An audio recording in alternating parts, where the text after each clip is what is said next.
Para onde nós estamos indo não há religião para poder ser de Deus. Se houver religião é do homem, se for de Deus não há religião. João diz, eu andei pela Nova Jerusalém, não achei nela a igreja presbiteriana, nem a batista, nem a católica ortodoxa, nem a romana, nem a universal. Não achei nenhuma, nem a islâmica, nem a budista, porque nela não há santuário, porque o Cordeiro é o seu santuário, e o culto é a vida, e a vida é o culto, e nós todos estaremos sob a luz, que hoje já ilumina todo homem, mesmo que o homem não veja, ela o ilumina, e naquele dia nós veremos a luz que hoje nos ilumina, a todos nós. Então nós temos duas ordens. Temos uma ordem histórica, testemunhal, redatorial, necessária e imprescindível, porque nós somos gente do tempo e espaço, precisamos de história, referência, memória, lembrança, advertência, admoestação, precisamos de trilhos, precisamos de marcos. Faz parte da necessidade da nossa finitude.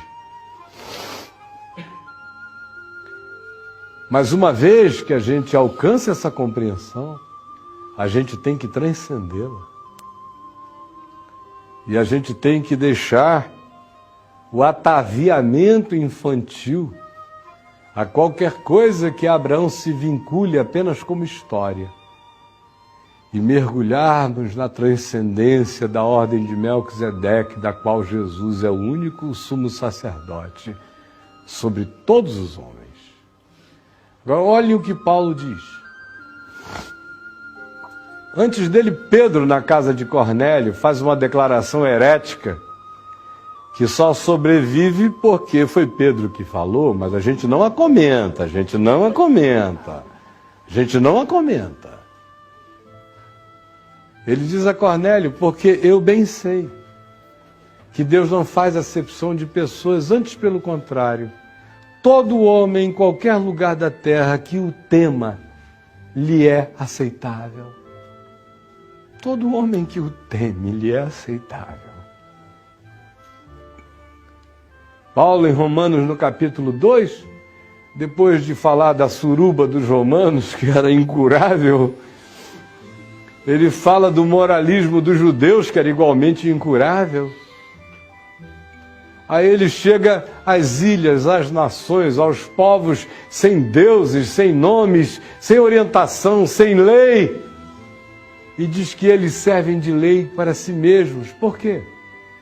Porque a verdadeira luz que vindo ao mundo ilumina todo homem lhes dá consciências, fagulhas, e rompe dentro da consciência humana, de modo que, ora acusando-se, ora defendendo-se, alguns deles guardam a norma da lei que eles nunca leram escrita alguma, mas que está inscrito como consciência instalada pela verdadeira luz que vindo ao mundo ilumina todo homem. E Paulo diz, naquele dia vocês vão ver a surpresa.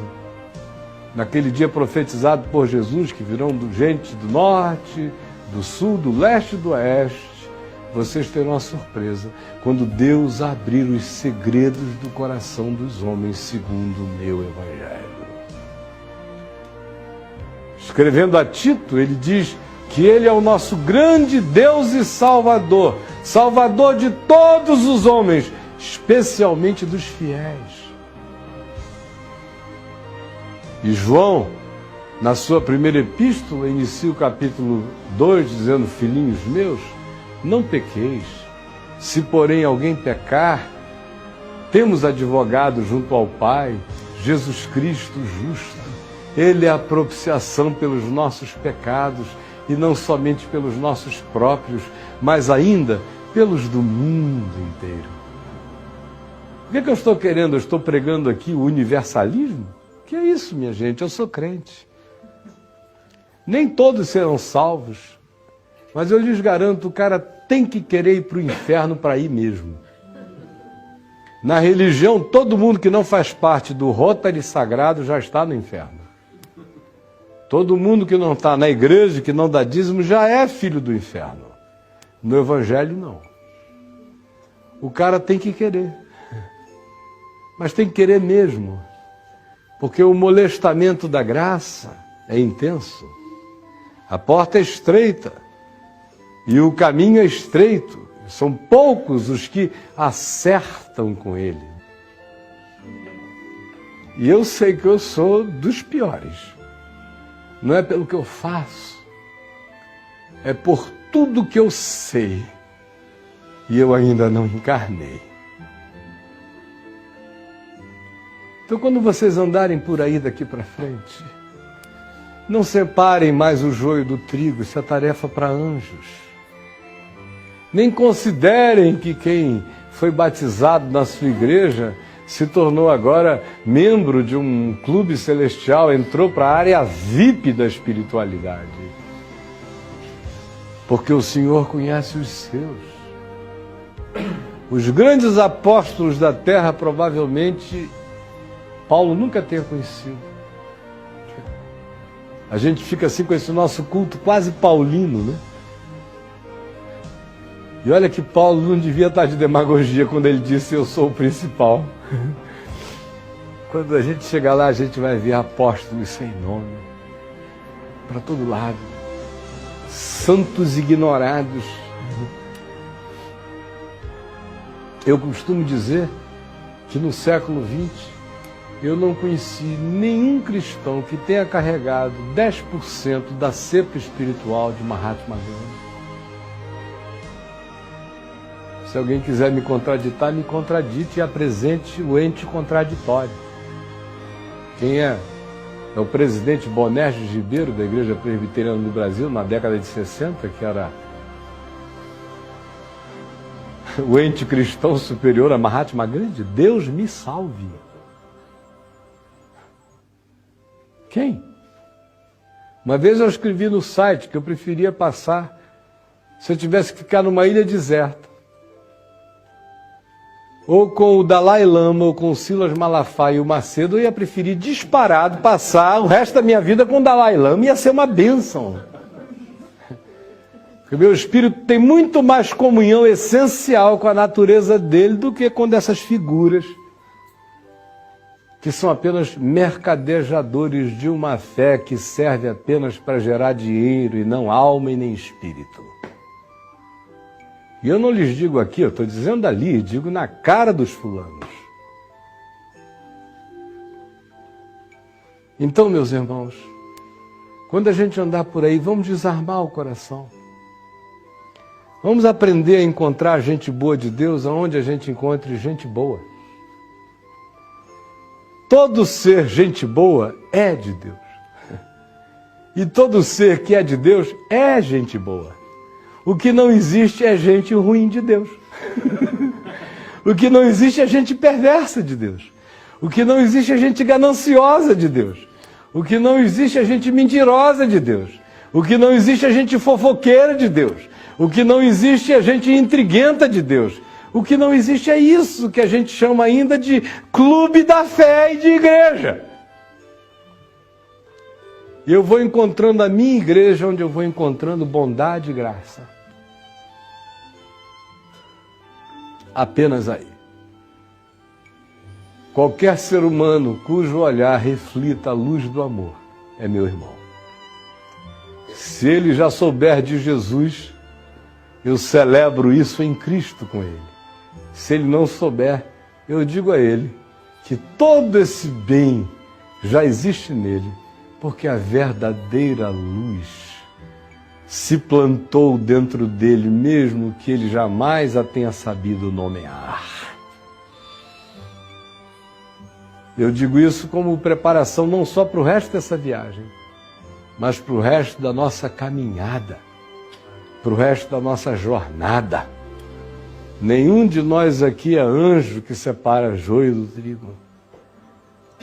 Nós somos apenas pessoas que, em tendo sido alcançadas, celebram a bênção de termos sido alcançados e pedem a Deus a luz para enxergar na vida aonde quer que o amor de Deus esteja gerando amor nos homens, porque o Deus que é amor tem como fruto da sua presença amor. Quem ama é de Deus. Quem não ama não é de Deus. Nunca ouviu. Nunca dele foi nascido. E quem ama, quem é de Deus, também ama todo aquele que de Deus é nascido. É simples assim. Há uma ordem histórica de Abraão que nos é de utilidade fundamental, sem a qual eu não saberia o que eu sei. E existe a ordem transcendental de Melquisedeque, que cobre tudo quanto eu não sei e atinge a todos os homens que eu não conheço, e que abre a porta da liberdade de Deus para amar a quem Ele desejar amar. Afinal de contas, Ele criou querubins, mas também criou baratas. O gosto dele é extravagante.